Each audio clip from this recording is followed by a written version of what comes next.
Hai hai hai. Selamat datang kembali di channel Min Donghua. Kali ini kita akan melanjutkan cerita Donghua, Battle Troop Jihifu. Dihadapkan pada pertanyaan Ye Beijing, Xiaoyan tidak menjawab, tetapi dia justru berpura-pura mabuk. Bagaimanapun sekarang, masalah avatar orang terkuat di Sensi telah terungkap. Jadi Xiaoyan khawatir. Hanya masalah waktu sebelum terungkap bahwa Yang Mulia tidak memiliki avatar sama sekali. Bagaimana reinkarnasi Yang Mulia bisa tumbuh begitu cepat dalam hal kekuatan? Jangan khawatir, kata Ye Beijing sambil tersenyum manis. Karena tidak peduli apa kekuatan Anda saat ini, saya tidak akan pernah membenci Anda. Hei, sepertinya penglihatan Anda sangat bagus. Xiaoyan berhenti menyangkalnya, karena itu tidak ada gunanya bagi Xiaoyan untuk menyangkalnya. Lagi pula, Xiaoyan tidak akan bisa mengetahui kekuatan Ye Beijing dalam semalam. Bagaimanapun dia adalah salah satu monster tua yang telah hidup dari zaman Yang Mulia, yang bertahan hingga hari ini. Lagi pula, ada terlalu banyak kekurangan di tubuh Xiaoyan. Setelah identitas Xiaoyan diekspos, mata, wajah, dan gerakan Ye Beijing semuanya begitu indah. Wajah Ye Beijing seperti bunga persi. Melihat penampilannya saja tidak ada keraguan bahwa dia adalah kecantikan yang menakjubkan. Tetapi persyaratannya adalah dia tidak memahaminya. Pada saat ini, tubuh halus Ye Beijing dibungkus dengan sutra hitam dan dipegang erat. Dan dengan sosok anggun, kaki panjang dan dada terangkat, dia terlihat sangat anggun. Saat ini, Ye Beijing sedang menari di depan Xiaoyan, sehingga dia terlihat menawan dan selembut kembang sepatu. Setiap gerakan bisa menggugah hati sanubari pria manapun, tetapi Xiaoyan tiba-tiba menyadari ada sesuatu yang tidak beres, dan dengan cepat mencoba menekannya dengan kemauannya, hanya untuk menemukan bahwa itu benar-benar tidak ada gunanya. Pada saat ini, meskipun pikiran Xiaoyan agak pusing, tetapi kesadarannya masih jernih, dan Xiaoyan juga segera menyadari bahwa selain anggur abadi, Xiaoyan merasa bahwa ada sesuatu di dalamnya. Apakah ada hal lain dalam anggur ini? Xiaoyan segera bertanya, bagaimanapun dia pandai dalam hal itu. Apakah itu masalah? Saya hanya menambahkan obat ke dalamnya. Jawab Ye Beijing sambil tersenyum manis. Apa? Xiaoyan tiba-tiba berdiri yang membuat Ye Beijing berseru. Kemudian dia melihat selangkangan Xiaoyan dan matanya yang indah tiba-tiba berbinar. Begitu efek obatnya bereaksi, Anda dan saya akan bersedia melakukannya kapan saja, kata Ye Beijing dengan penuh semangat. Mendengar itu, Xiaoyan segera duduk dalam posisi bersila karena malu. Kemudian kekuatan nafas yang beredar di tubuhnya tiba-tiba melonjak. Kali ini Xiaoyan menggunakan kekuatan jantung api untuk menekan efek obat tersebut. Kenapa efek obatnya turun lagi? Mungkinkah orang tersebut kurang kuat? Ayo, coba minum beberapa teguk lagi, kata Ye Beijing dengan mendesak. Pada saat ini, Xiaoyan segera membuka matanya dan menatap Ye Beijing dengan ketidakberdayaan. Kemudian dia tahu bahwa ada sesuatu yang akan mengubah cermin di wajahnya, dan sepasang mata besar bersinar terang di dalam asap. Tepat ketika suasana membuat Xiaoyan merasa sedikit malu, tiba-tiba pada saat ini, tubuh keduanya sedikit terguncang. Kemudian sebuah selip giok khusus yang bersinar lembut muncul di tangan mereka, yang menunjukkan alam dewa kekacauan akan mengadakan pertemuan.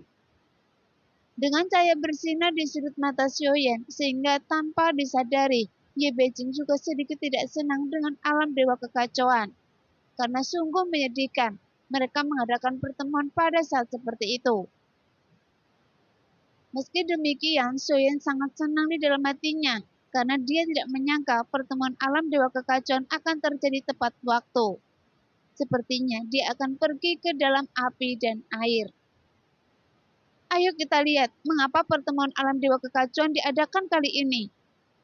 Saat ini Xiaoyan memilih untuk mengabaikan Ye Beijing dan memasuki ruang alam dewa kekacauan. Segera tarikan dari jiwa datang dan Xiaoyan sudah sedikit familiar. Dan di alam dewa kekacauan masih berupa 9 platform batu dengan angka tertulis di atasnya. Kali ini, Xiaoyan adalah orang pertama datang ke pertemuan alam dewa kekacauan, kemudian diikuti oleh nomor 4. Tapi mereka memilih diam, karena meskipun mereka sudah saling kenal dalam kenyataan, yang terbaik adalah jangan biarkan orang lain menebak hubungan mereka di sini. Lagi pula, Xiaoyan masih belum tahu untuk apa pertemuan ini.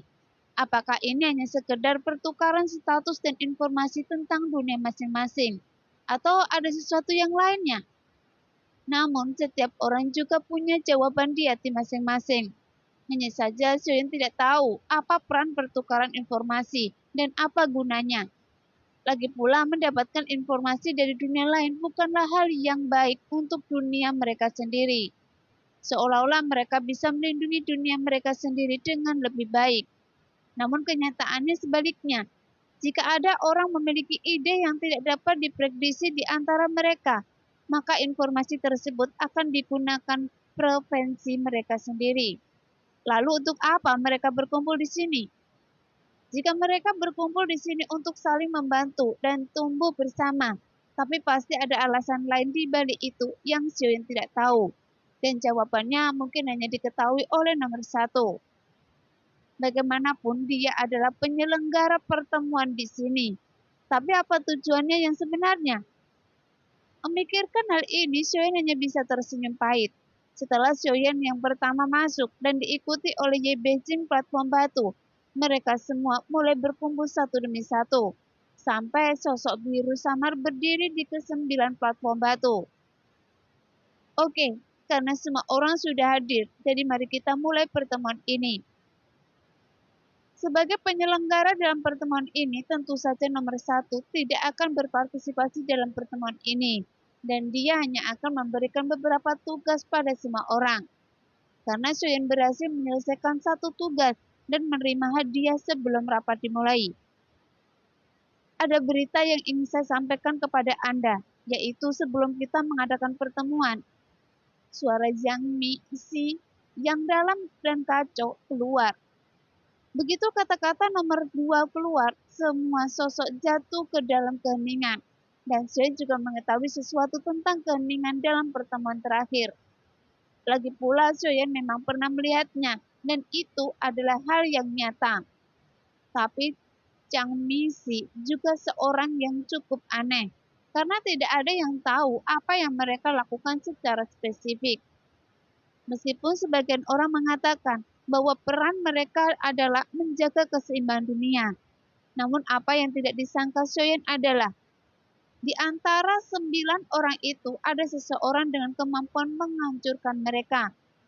Pertama-tama, nomor 1 dapat dikesampingkan. Lalu ada 7 yang tersisa. Meskipun nomor 2 adalah orang yang pertama berbicara. Meskipun dia telah melacak keberadaan Chang Mixi, tetapi tidak berarti dia dapat mengesampingkan kecurigaan tersebut. Karena itu bukan satu hal yang bahkan jika dia mengetahuinya. Jadi siapa yang bisa menjamin kemampuan menanam dan memotong Chang Mixi? Di awal pertemuan, semua orang berbicara secara bergantian. Pada akhirnya, saya menyerahkan kembali semua kata-kata saya kepada semua orang.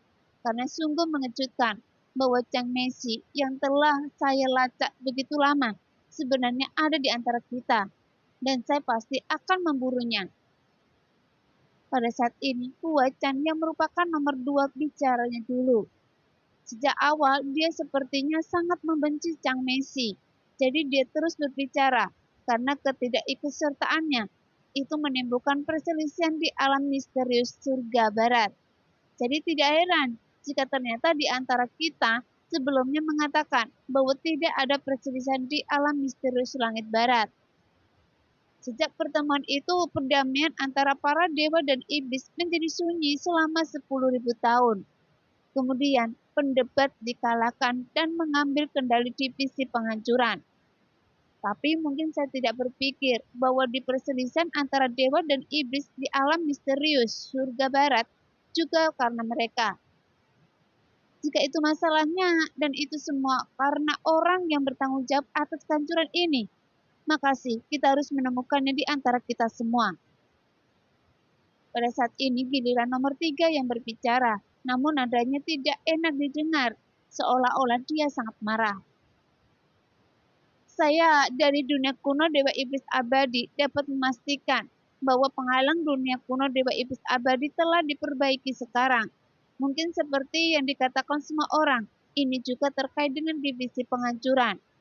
Tapi mau bagaimanapun, itu tidak ada hubungannya dengan saya. Meskipun saya memiliki perasaan terhadap penghalang dunia Dewa Iblis Abadi, tapi sebenarnya itu tidak terlalu penting. Meskipun itu ada hubungannya dengan sang misi. Saat kalimat terakhir nomor 4 diucapkan, Xiaoyan sebenarnya percaya padanya, karena Xiaoyan sudah bertemu Ye Beijing. Karena Xiaoyan juga pernah ke dunia Dewa Iblis Abadi. Nah, demikianlah cerita hari ini. Terima kasih yang sudah menonton video Min sampai selesai. Sampai jumpa di video selanjutnya. Bye-bye.